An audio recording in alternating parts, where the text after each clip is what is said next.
అందరికీ నమస్కారం. 10వ తరగతి మన జీవితంలో ఇది చాలా పెద్ద టర్నింగ్ పాయింట్ కదా. ఒక ప్రయాణం ముగియటమే కాదు, ఎన్నో కొత్త ప్రయాణాలకు ఇదొక స్టార్టింగ్ పాయింట్. ఈ స్టేజ్ దాటాక మన ముందు చాలా దారులు కనిపిస్తాయి. మరి వాటిలో మనకు ఏది సరైందో ఎంచుకోవడం కొంచెం కష్టమే.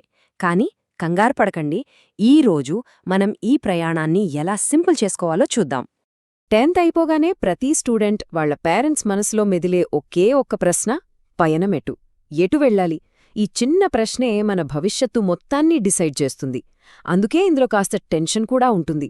కానీ నిజంగా కంగారు పడాల్సిన పనేలేదు, ఎందుకంటే మనం వేసే ప్రతి అడుగుకు ఒక గమ్యముంటుంది. చూసారా, మన జర్నీ అసలు ఇక్కడ నుంచే స్టార్ట్ అవుతుంది. సరే, 10th అయిపోయింది, నెక్స్ట్ ఏంటి అని ఈ యొక్క ప్రశ్నతోనే మనమంతా ఈ కొత్త ప్రయాణంలోకి అడుగుపెడతాం. ఇది అందరూ ఫేస్ చేసే ఒక ముఖ్యమైన స్టేజ్. మరి ఈ ప్రయాణాన్ని ధైర్యంగా ఎలా మొదలుపెట్టాలో ఇప్పుడు చర్చిద్దాం. సరే, మరి చాలామంది వెళ్లే దారి అంటే మోస్ట్ కామన్ రూట్ ఏంటో ముందుగా చూద్దాం. అదే ఇంటర్మీడియట్. దీన్ని మనం భవిష్యత్తులో పెద్ద పెద్ద చదువులకు పునాది వేసే ఒక మెయిన్ హైవేలా ఊహించుకోవచ్చు. ఈ హైవేలో కూడా వేర్వేరు లైన్స్ ఉంటాయి. అవేంటో చూద్దామా? ఇంటర్మీడియట్, దీన్నే మనం సింపుల్గా ఇంటర్ అంటాం కదా. ఇది 2 ఏళ్ల కోర్సు. ఇది మన పెద్ద పెద్ద డిగ్రీలకు, యూనివర్సిటీ చదువులకు ఒక స్ట్రాంగ్ ఫౌండేషన్ లాంటిదన్నమాట. ఇది కేవలం ఒక కోర్స్ కాదు, మన కెరియర్ని డిసైడ్ చేసే ఒక కీలకమైన దశ. ఈ ఇంటర్ అనే హైవేలో మనకి 4 మెయిన్ లైన్స్ ఉంటాయి. ఫస్ట్ది ఎంపీసీ, అంటే మ్యాథ్స్, ఫిజిక్స్, కెమిస్ట్రీ. ఇది తీసుకుంటే ఇంజనీరింగ్, ఆర్కిటెక్చర్, డేటా సైన్స్ ఇలాంటి ఫీల్డ్స్లోకి వెళ్లొచ్చు. ఇక రెండోది బీపీసీ, అంటే బయాలజీ, ఫిజిక్స్, కెమిస్ట్రీ. పేర్లోనే ఉంది కదా, ఇది మెడిసిన్, ఫార్మసీ లాంటి కెరియర్స్కి దారి చూపిస్తుంది. ఆ తర్వాత సిఈసి, కామర్స్, ఎకనామిక్స్, సివిక్స్. దీంతో చార్టర్ అకౌంటెన్సీ, బిజినెస్ మేనేజ్మెంట్ వైపు వెళ్లొచ్చు. లాస్ట్ది హెచ్ఈసి, అంటే హిస్టరీ, ఎకనామిక్స్, సివిక్స్. దీని ద్వారా సివిల్ సర్వీసెస్, లా, సోషల్ సైన్సెస్ ఇలాంటి వాటిపై ఫోకస్ చేయొచ్చు. చూశారా, ప్రతి దారికి ఒక ప్రత్యేకమైన గమ్యముంది. సరే, ఇవన్నీ అకాడమిక్ చదువులు. కానీ ఇవి మాత్రమే కాదు, మన చేతిలో స్కిల్ ఉంటే చాలు, నేరుగా జాబ్లోకి వెళ్ళిపోయే దారులు కూడా ఉన్నాయి. ఈ రూట్స్ అన్నీ ప్రాక్టికల్ నాలెడ్జ్కి ఎక్కువ ఇంపార్టెన్స్ ఇస్తాయి. వాటి గురించి కూడా తెలుసుకుందాం. అందులో చాలా ముఖ్యమైంది పాలిటెక్నిక్. ఇది 3 ఏళ్ల డిప్లొమా కోర్స్. ఇక్కడ థియరీతో పాటు ప్రాక్టికల్ నాలెడ్జ్కి ఎక్కువ ఇంపార్టెన్స్ ఇస్తారు. ఈ కోర్స్ కంప్లీట్ చేయగానే జూనియర్ ఇంజనీర్ లాంటి జాబ్స్కి రెడీ అయిపోవచ్చు. పాలిటెక్నిక్లో కూడా చాలా ఆప్షన్స్ ఉన్నాయి.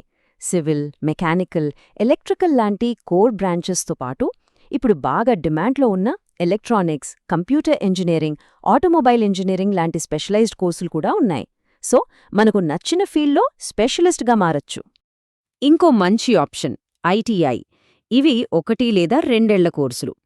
ఏదైనా ఒక స్పెసిఫిక్ ట్రేడ్లో, అంటే ఒక పనిలో పూర్తి నైపుణ్యం సంపాదించవచ్చు. కోర్స్ అవ్వగానే వెంటనే టెక్నికల్ ఫీల్డ్లో జాబ్ దొరికే అవకాశాలు చాలా ఎక్కువ. త్వరగా లైఫ్లో సెటిల్ అవ్వాలి, సంపాదించాలి అనుకునే వాళ్లకి ఇదొక బెస్ట్ చాయిస్. సరే, ఇప్పటిదాకా మనం అందరికీ తెలిసిన దారుల గురించే మాట్లాడుకున్నాం. కానీ ఇప్పుడు అంతగా పాపులర్ కానీ అంతే మంచి భవిష్యత్తున్న కొన్ని కొత్త దారుల గురించి తెలుసుకుందాం. దేశానికి సేవ చెయ్యాలనే ప్యాషనుందా? అయితే సాయుధ దళాలు ఒక అద్భుతమైన అవకాశం.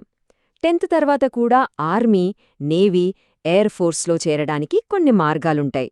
ఇది కేవలం ఉద్యోగం కాదండి, దేశానికి సేవ చేసే ఒక గౌరవం. అలాగే మెడికల్ ఫీల్డ్లో సర్వీస్ చేయాలని ఇంట్రెస్ట్ ఉంటే పారామెడికల్ కోర్సులు ఒక మంచి ఆప్షన్. డిఎంఎల్టీ, అంటే diploma in medical lab technology. ఇలాంటి కోర్సులు చేస్తే హెల్త్ కేర్ సెక్టార్లోకి ఎంటర్ అవ్వచ్చు. అంటే డాక్టర్ కాకపోయినా వైద్య సేవలో మనం కూడా ఒక భాగం కావచ్చు. ఇక చాలా తక్కువ టైంలో మన స్కిల్స్ అప్డేట్ చేసుకోవాలి అనుకుంటే సర్టిఫికెట్ కోర్సులు బెస్ట్. కంప్యూటర్స్ లేదా వేరే ఏదైనా టెక్నికల్ స్కిల్స్లో షార్ట్ టర్మ్ కోర్స్ చేస్తే చాలు, జాబ్ మార్కెట్లో మన వాల్యూ వెంటనే పెరుగుతుంది. ఓకే, ఇన్ని ఆప్షన్స్ ఉన్నప్పుడు మనకు ఏది కరెక్టో ఎలా తెలుసుకోవాలి? సరైన నిర్ణయం తీసుకోవడం కూడా ఒక స్కిల్ లాంటిదే. మరి ఆ ప్రాసెస్ ఏంటో ఇప్పుడు చూద్దాం.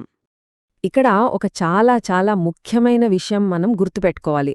అదేంటంటే, ఫ్రెండ్స్ అందరూ వెళ్తున్నారు కదా అని మనం కూడా గుంపులో గోవిందాలా అదే దారిలో వెళ్లడం పెద్ద తప్పవుతుంది. ముందు ఆ కోర్స్ ఏంటి, అందులో ఏముంటుంది అని పూర్తిగా తెలుసుకోవాలి. పక్కవాళ్ళేం చేస్తున్నారనేది కాదు, మనకేం కావాలో మనకు క్లారిటీ ఉండాలి. మరి ఆ క్లారిటీ ఎలా వస్తుంది? దానికోసం ఒక సింపుల్ 3 స్టెప్ ప్లాన్ చూద్దాం. ఫస్ట్ స్టెప్, మిమ్మల్ని మీరు తెలుసుకోండి. అంటే నాకు ఏ సబ్జెక్ట్ ఇష్టమని మాత్రమే కాదు, నాకు ఎలాంటి పనులు చేయడం ఇష్టం, ఏది నన్ను ఎగ్జైట్ చేస్తుంది అని ఆలోచించండి. మీ ఇంట్రెస్ట్, మీ స్ట్రెంగ్త్ ఏంటో ఇక్కడే తెలిసిపోతుంది. సెకండ్ స్టెప్, మీరనుకుంటున్న దారి గురించి రీసెర్చ్ చేయండి. ఆ కోర్సులో ఏం చెప్తారు, అదయ్యాక జాబ్స్ ఎలా ఉంటాయి, వీలైతే ఆ ఫీల్డ్లో ఆల్రెడీ పనిచేస్తున్న వాళ్లతో మాట్లాడండి. అప్పుడు మీకొక రియల్ పిక్చర్ వస్తుంది. ఇక ఫైనల్గా మూడో స్టెప్, గైడెన్స్ తీసుకోండి.